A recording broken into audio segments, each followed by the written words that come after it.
Question. Hey man, how's it going? I wanted to ask what would be the best way to start an amazing Spider-Man collection? Looking to do a 1 to 100 collection, but not sure where to start.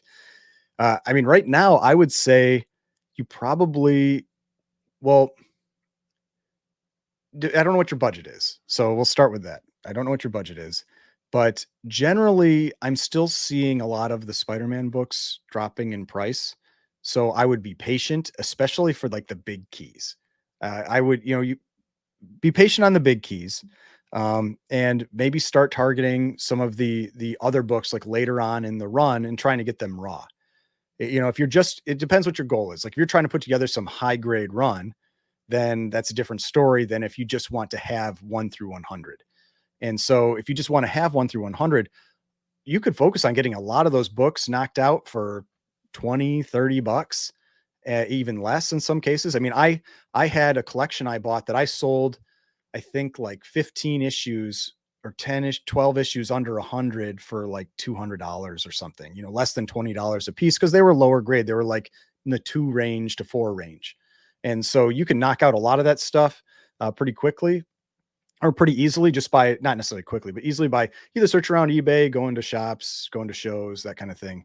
But then the big books, I would say put on your list and price them out and really just look at what they're going for. If you're looking to put together a collection like that, even if you're going low grade, when you get to those big books, they're expensive.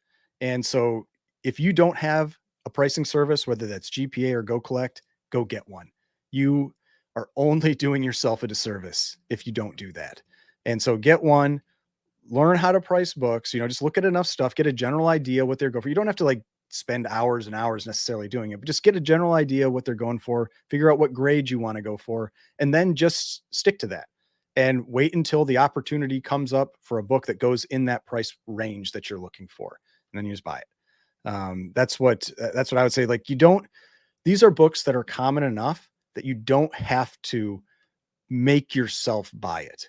Like this isn't like this is some, golden age book that comes up for sale once every 3 years. Like these are Amazing Spider-Man that have thousands of copies on census alone, let alone the raw books that are out there. You do not need to overpay for those books. And so patience is important. Knowing your pricing is important. And that just ensures that you don't end up overpaying and regretting it later on. So that's what I would recommend doing. If you want it all graded, that's a different story than if you were okay with raw. But once you start getting up into like issues, probably 15 and under, plus a few others like uh, 20 and 50 and 31, that kind of thing. You're going to probably pay a lot, whether it's raw or graded.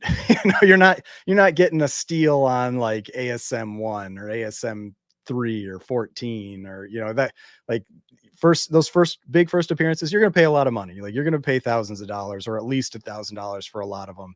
And in ASM 1, you're going to be paying multiple thousands. Like you just have to accept that whether it's raw or not. But yeah, that's how I would approach it.